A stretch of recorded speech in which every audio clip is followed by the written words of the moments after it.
Semi-final 2 of Melodifestivalen 2017 has just ended in Malmö, and Mariette and Benjamin Ingrosso have advanced. Let's talk about it.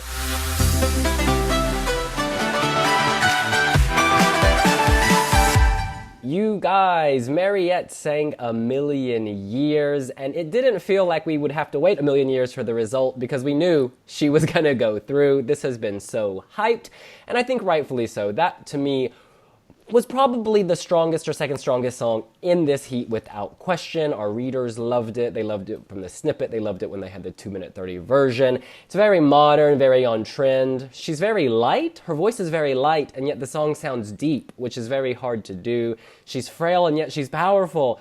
And the staging was quite cool. White lights, bungee cords. It was memorable. A very clear winner. Definitely. I really enjoyed the performance.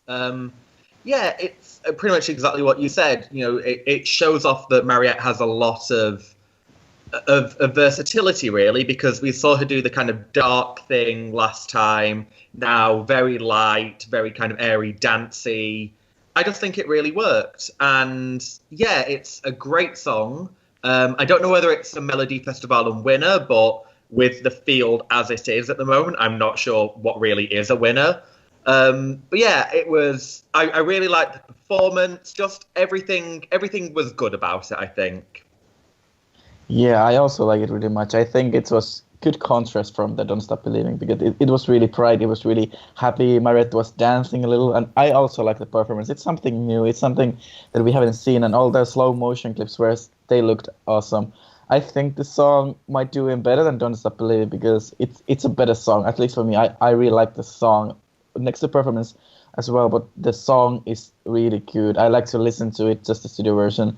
And Mariette, I think she's just amazing singer and amazing personality. And I hope that after this, she will be even bigger star in Sweden because she can do lots of stuff. She can do dramatic stuff. She can do danceable stuff. I really like her other stuff as well, like My Revolution and all the songs. So I hope that this year is Mariette's big year in Sweden, not just Melodifestivalen, but all around the music industry. And I will just say, I don't like songs at this tempo. To me, I either like songs that are really dancey or that just aren't dance songs. And it's almost not mid-tempo, but it's a slower dance song. And I think that's why I kind of balked and I said the first or second. You know, I understood this is the most mainstream song that was going to go through. It's not my personal favorite. But yeah, I say pick up the pace. In any case, we move on to the next qualifier. It is Benjamin Ingrosso. Again, lots of hype surrounding him. He won Let's Dance, and you could see that. He really can move. He's like Anton Ewald, but with a stronger voice, or at least his voice is more developed at this point, you know, for his debut. I think this was visually arresting. I loved the tinfoil. We keep joking that he was marinating in hot sauce because brother is looking good, but he's also got a voice to go with it, and that's really rare. To be able to control your body while also controlling your vocals, he's got it. I don't like the song, if I'm being totally honest. This is not something I would download. It sounds like Justin Timberlake, but not really. It's like striving to be Justin Timberlake. But I think he's a real star. He's charismatic. And I think in the future, he's going to have a major impact on this competition. For now, I don't see this as the winner of Melodifestivalen. And it's not my, you know, I put it at the bottom of my qualifiers thus far. Yeah, I got the Anton Ewald thing quite a lot. I mean, I don't mind the song. I think it's good and he is good. Everything is, it's like a 6 or a 7 out of 10. There's nothing that pushes it into, oh my God, this is a Melodifestivalen and a Eurovision winner, Eurovision contender territory. But he's very personable. You know, he moves really well on stage. I almost got kind of like a George Michael kind of vibe from the song and from him a little bit. I don't know why, but I enjoyed it. And I think that overall, I probably would have had him as an automatic qualifier in the end, actually just based on the merit of his performance. Yeah, I think because the heat wasn't that strong, Benjamin really stood out and together with Mariette. And I think Benjamin had great vocals. Of course, he was dancing a lot, but I think he sounded really good as well.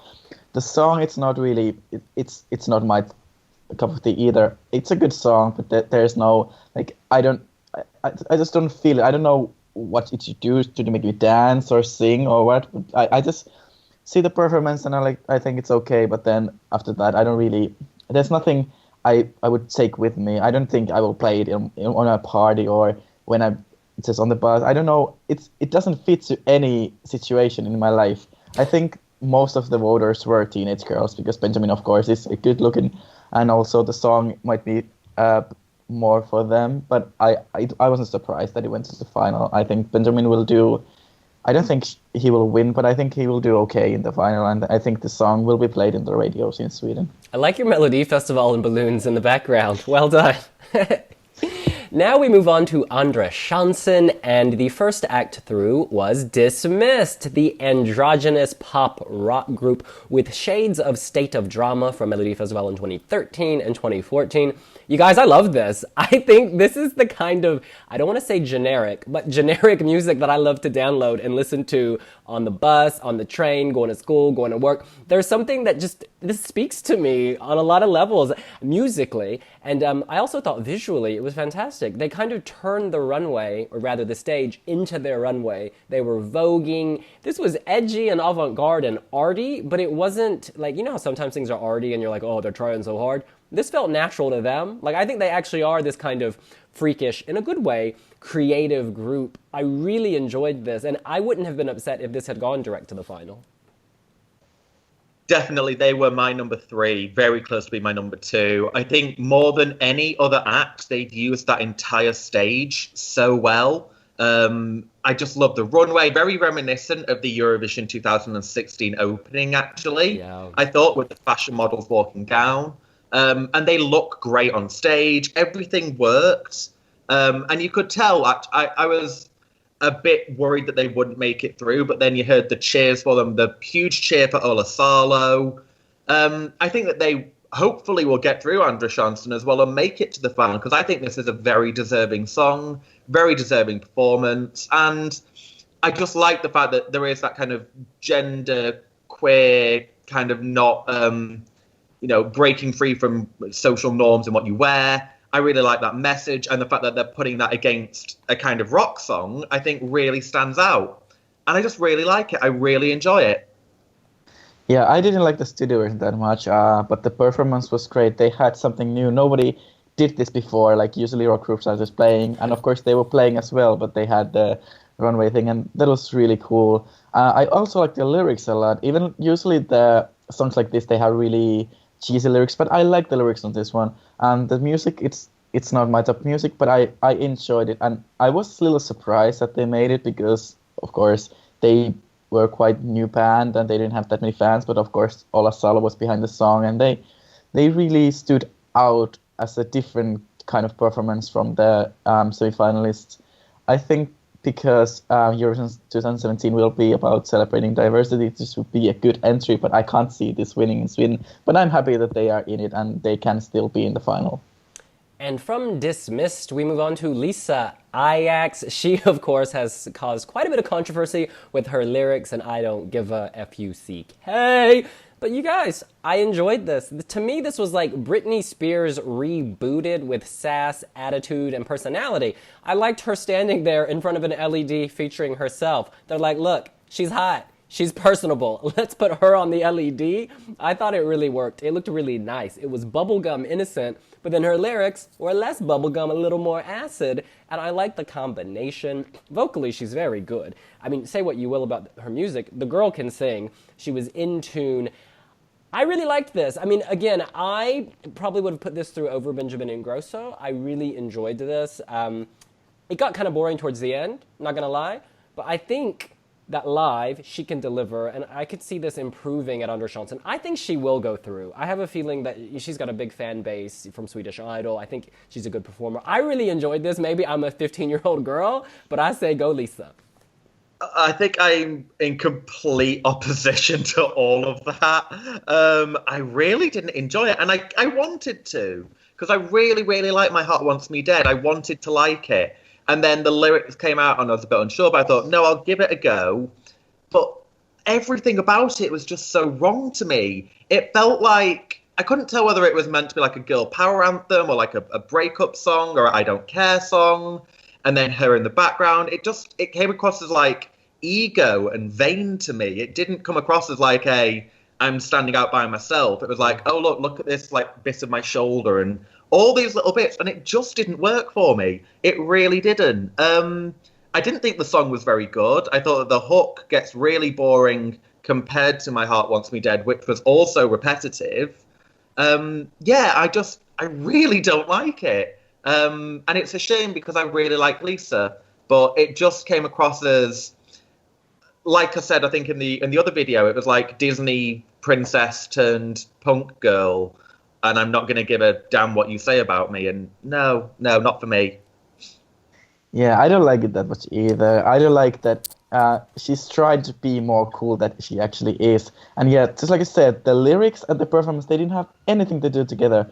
Because the lyrics are about love. I think it's about people saying that you shouldn't date someone. And Lisa says, I don't give a damn about them. I want to date you. But this performance, it was Lisa. It was the LED screen with her face. I didn't get it. And also, what were the clothes? I didn't get the clothes either.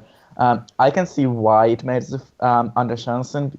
Lisa has her fans, and yeah, she really can sing, but I think she should get better songs than this. I like My Heart Wants Me Dead, but I can't see this making the final. Well, to defend my girl Lisa, I will speak for her. I don't give a. I think it's really cool how she delivered the F word so sweetly. Maybe that's what I'm liking here, the kind of juxtaposition of girl next door, but the girl next door who can cuss. It's kind of this emancipation. Maybe it speaks to something in my personal life that I just feel that I want the world to know I don't care. In any case, we move on to the eliminated acts, starting with Roger Pontare. He sang of the Sea and the Sky, I believe. You know, this was very much John Henrik Falgren 2.0, or actually the beta version. It just didn't seem as authentic.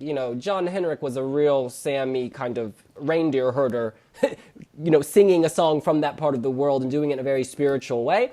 This was good. I enjoyed Roger's performance, but it was more musical theater, whereas John Henrik's felt more, more real.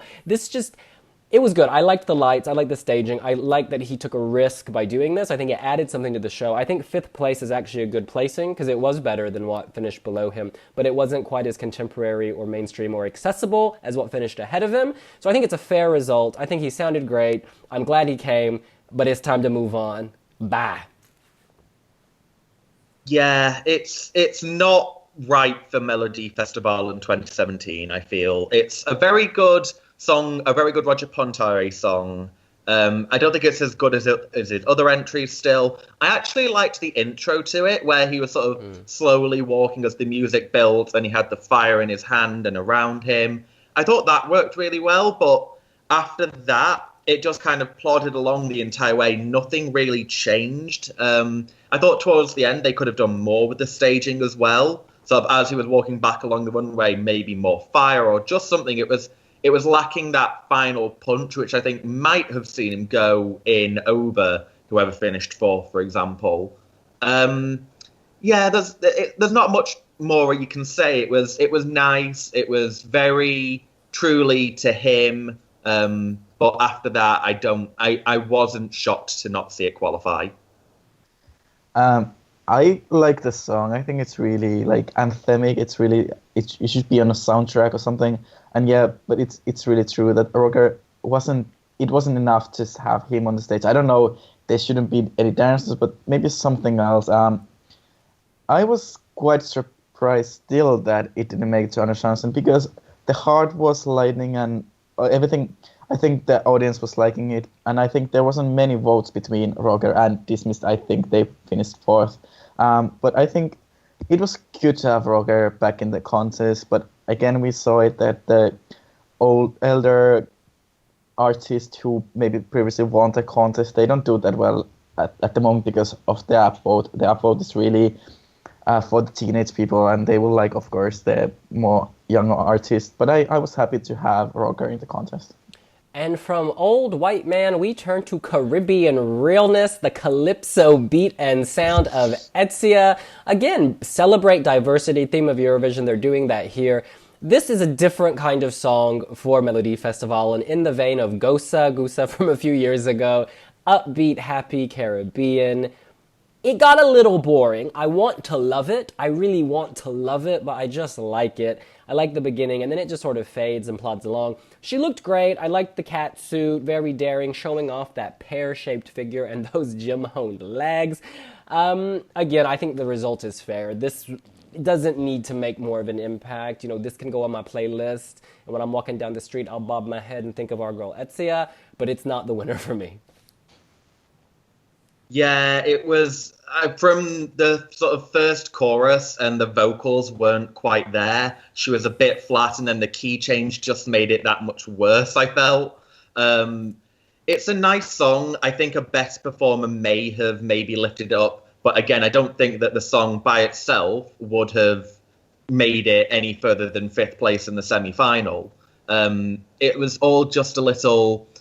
I don't know, it didn't feel original anymore. We've heard Kizunga Zunga, we've heard Gusa, we've heard all these kind of songs before, and it just didn't stand out against them. And the rollerblades I didn't get, the smoke machine where she ended up in like a Nina Sublati covered in smoke kind of thing. Yeah, all of it it kind of felt very flat. Deserved to be in 6th over what came in 7th though, but it was a bit of a no-hoper tonight. I think this was my least favorite tonight. It was uninteresting. I didn't enjoy it that much. I think Etzia's vocals were really off, and also even she has really interesting voice. I think it didn't fit to this kind of song. The performance was all over the place. There was too much going on. Like you said, the rollerblades and the smoke and everything was just, it didn't work. And I was surprised that this didn't come last, because I don't think this kind of music even do well in Sweden. Yeah, I don't think Etzia should return with similar song. Maybe she should try something else, because she is interesting, but the song and the performance wasn't. It was just boring and didn't do anything for me. I think, like you said, we had Gusa, we have Kizungu Sungu, and they were much better songs than this. And I don't think we should wait like 5 years before anything this kind of African celebrating music should come back to Melodifestivalen. And we move to last place, Allyawan with a Swedish titled hip-hop rap song. Look, I like him a lot. He gave a great interview to wiwibloggs. He has a phrase, we the squad, wiwibloggs. I love that. We're going to make a t-shirt. This is our new slogan. But the song did nothing for me. I cannot hum the melody because I'm not sure that there was one. It was very speaky, chatty. The staging, I just remember Darkness. Granted, I was doing multiple things at once, but I just remember Darkness. I don't remember the stage at all. And you've got to be remembered at Melodifestivalen. You know, I'm all about having variety, but if you bring variety, please bring something that's memorable. Because I know that in your 3,000 submissions or whatever it was, there were songs that were better than this. Yeah, it did nothing for me. Yeah, the entire thing it was very much like Adriana last week. I didn't understand. I didn't really get it.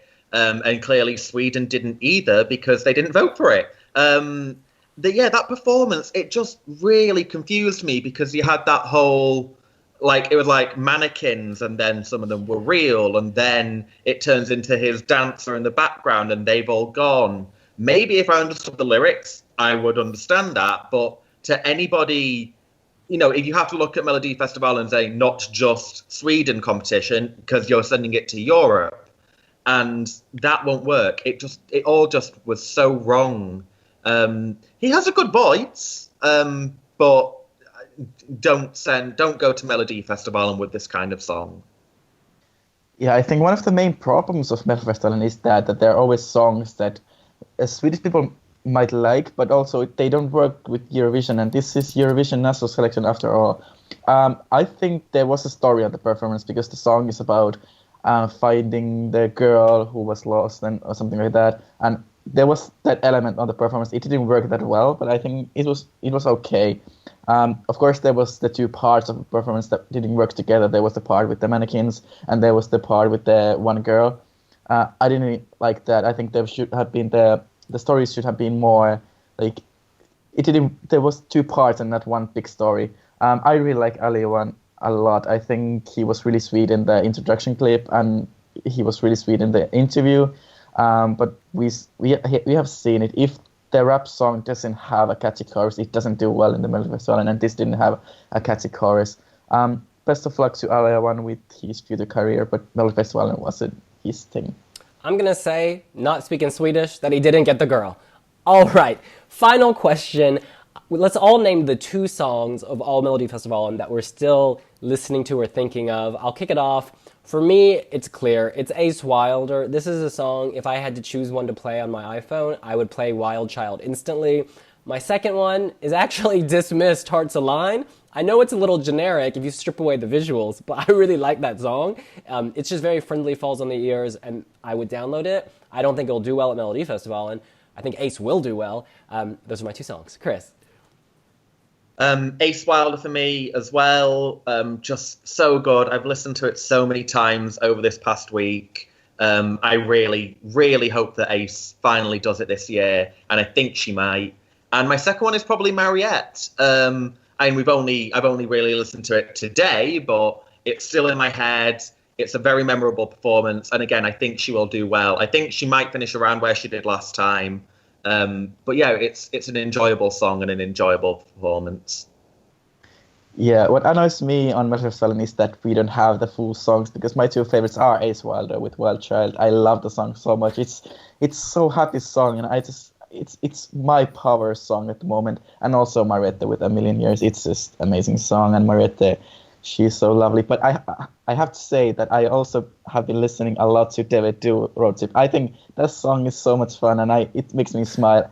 I have to listen to it every morning because it really makes me happy and makes my day better from the first moment. They make me do something, but I'm not going to share it with you now. In any case, that's what we think. What do you think? Who are your favorites at Melodifestivalen 2017? And who did you like tonight? You can let us know here on wiwibloggs.